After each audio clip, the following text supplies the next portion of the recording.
बे समावहाय आङो बे सेथि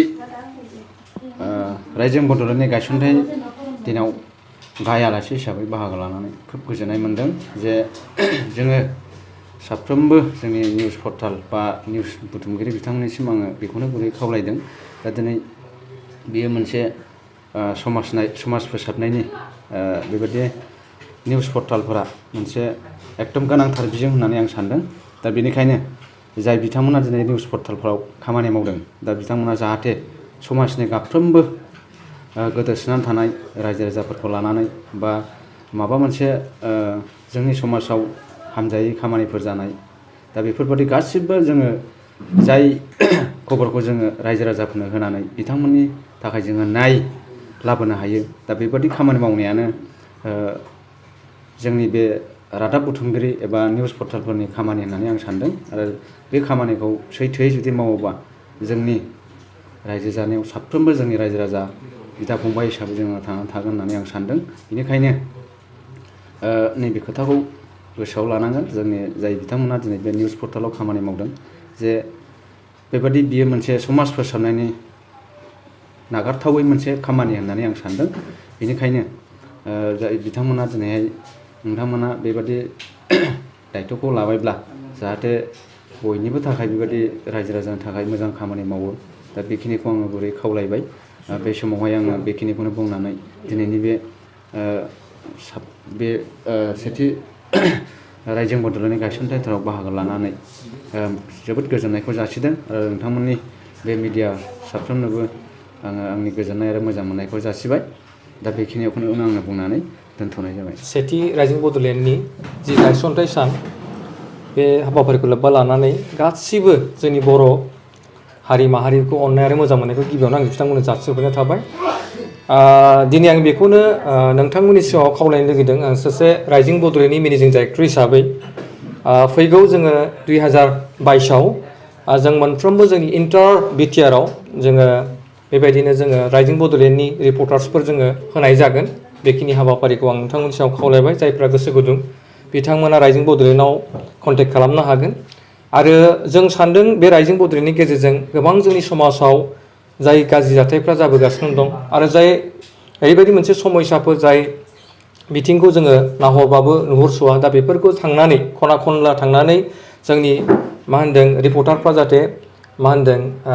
रिपर्ट जोंनो बुथुमनानै जाहाथे रायजो बड'लेण्डनि गेजेरजों जोङो रायजो राजाफोरनो जों दिन्थिनानै होनो हायो जों मोनफ्रोमबो बिथिंखौ जोङो दावगालांनायनि हाबाफारि जों खामानि मावनो नागिरदों जोङो हारिमुनि बिथिङाव गोबां जोंनि बर' लाइमोनफ्रा टेलेन्ट दङ दा बेखौनो जोङो लानानै बिथांमोनखौ जों बोरै मोनसे प्लेटफर्म होलांनो हायो आरो गोबां जोंनाव गेमजों लोगोसे गोबां मानसिफ्रा दिनै नेसनेल इन्टारनेसनेल पर्जाफोराव मेडेलिस्टफोर लाबोनानै दङ बिथांमोनखौ दिनै गभर्नमेन्ट बिथिङाव मोनसे कानेक्टिं खालामनो हानाय मोनसे परिबेसा गैया जाहाथे जोंनि निउसनि गेजेरजों जों बिथांमोनखौ जाहाथे जों कानेक्टिं खालामनानै जाहाथे बिथांमोना मोनसे मोजां गाव थांनानै थानो हानाय जाहाथे सिकिउरिटिखौ बिथांमोना मोननो हायो बिनि बिथिङावबो जों खामानि मावगोन। नोंथांमोननि रायजो बड'लेण्डआ बेसेबां मायथाइयाव जोनोम मोनामोन आरो जोनोम जाजेननाय समनिफ्राय दासिम माबायदि खामानि मावनो हादों? जोङो थांनाय 2020नि जों दिनैनि थारिख 2 नभेम्बराव जों जोनोम होदोंमोन आरो बे जोनोम होनायजों लोगोसे दिनै रायजो बड'लेण्डआ जेरैबायदि जोङो रायजो राजानो बिहोमा होनांगौमोन जेरैबायदि जोङो बोसोराव निउस खालामनांगौमोन जिहेतु जों दा सोलोंजेननाय आरो जों माखासे जोंहा टेकनिकेल प्रब्लेमनि थाखाय आरो माखासे जाहोननि थाखाय जोङो बेबायदि मानसिखौ लाथ'नो हायाखैमोन आरो बे बिथिङाव जोङो जेरैबायदि खामानि मावनांगौमोन जों बेबायदि मावनो हायाखै बेनिखायनो आं गिबियावनो गासैबो रायजो बड'लेण्ड नायगिरि बिथांमोनखौ आङो निमाहा बिनाय थायो जों फैबाय थानाय समाव जाहाथे नैबे 2022आव जाहाथे जों मोजां रायजोनो जाहाथे जों मोजां मोनसे रिपर्टफोरखौ जाहाथे जों बुथुमनानै होनो हागोन बिथांमोननो जों मोजां मोनसे निउस हिसाबै जोङो जाहाथे जेरै जोंनि बर'फोरनि गेजेराव मोननै पर्टेल निउसआ जोंनि गेजेराव मोजां खामानि मावगासिनो दं बड'लेण्ड रादाब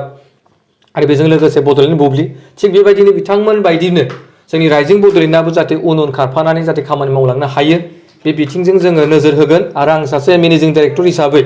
फैगोन 2022आव जि मोनसे जोङो एक्सन प्लान लादों जोङो गोदान गोदान गथ'फोरखौ इयुथ्सफोरखौ लाइमोनफोरखौ जाहाथे जोङो बेहाय एंगेज खालामनानै बिथांमोनखौ जोङो